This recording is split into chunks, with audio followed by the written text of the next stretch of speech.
Good evening, everyone. As you all know, my name is Anthony, and tonight I'll be presenting to you a topic that really caught my attention. And as you can see through my PowerPoint here, it's about eugenics.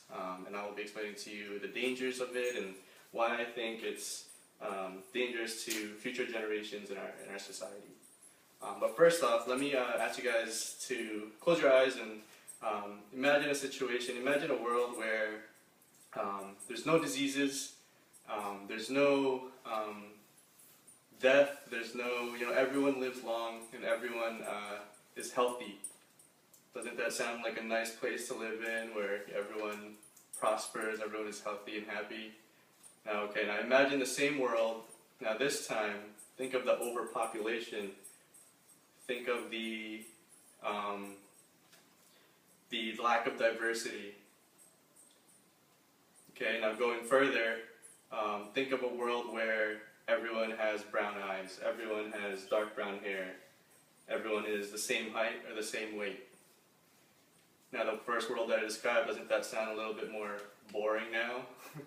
Doesn't it sound like, it's not the same world that we live in now, where everyone's different, where everyone has something that makes them unique. And for me, that's where eugenics is going to lead us.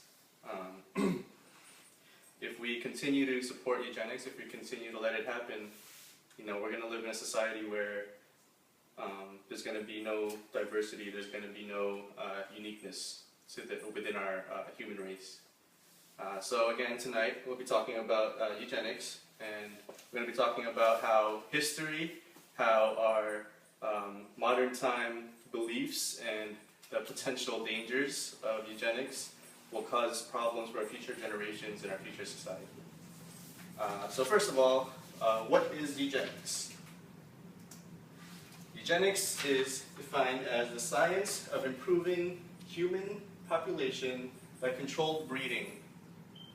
Controlled breeding such as manipulating genes, manipulating the DNA of certain humans to take away anything that's degenerative, anything that's not useful to humankind.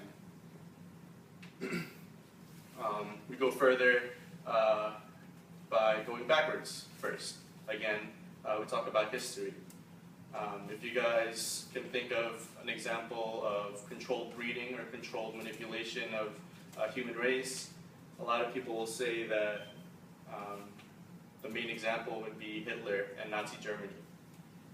If you think about it, what he wanted to do was say that the Aryan race was supreme.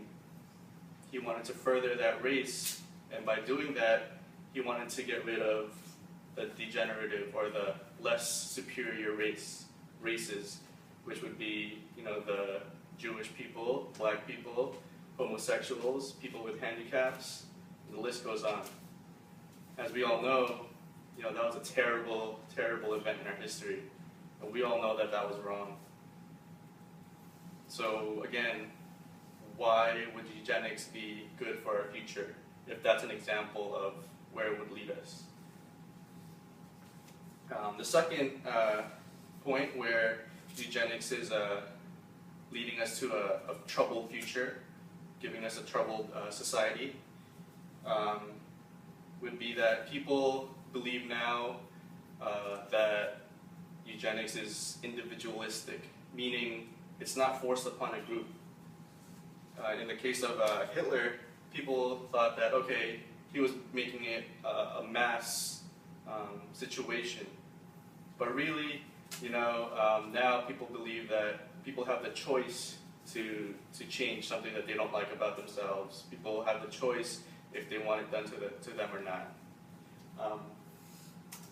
Matt Ridley, the author of the Eugenics, says, "The benefits are individualistic and any drawbacks are social, exactly the opposite of old genetics." Again, the misconception is that eugenics is individualistic, but is it really? Was it Hitler thought that he was making a change, but really he was affecting the whole world, not just his own country, but the whole world? Secondly, people believe that there are other benefits to eugenics. And we go to his next quote, and it says, "It is not just medical genetic engineering that is feasible. Cosmetic genetic engineering could also benefit tomorrow."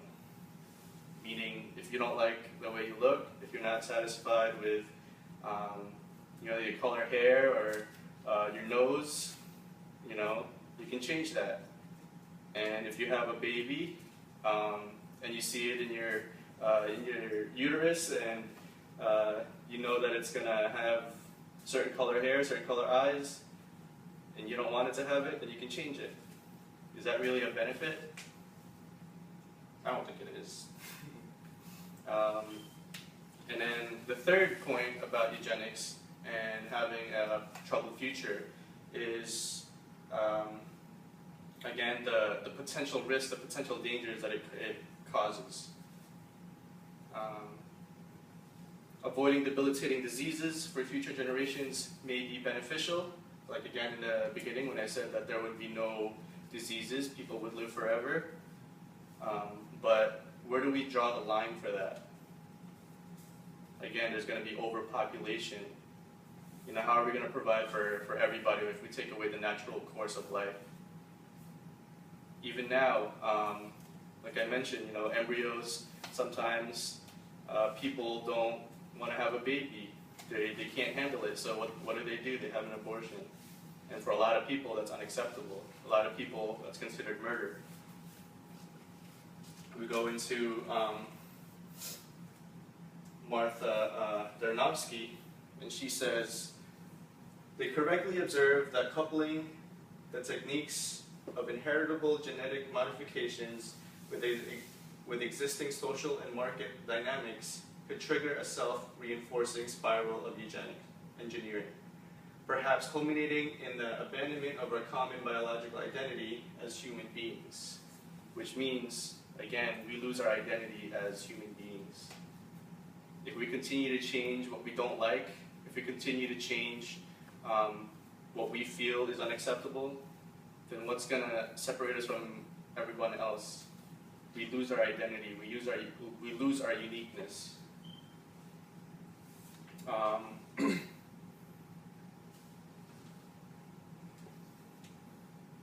Again, before I was talking about the misconceptions of eugenics and what people believe is the benefits of it.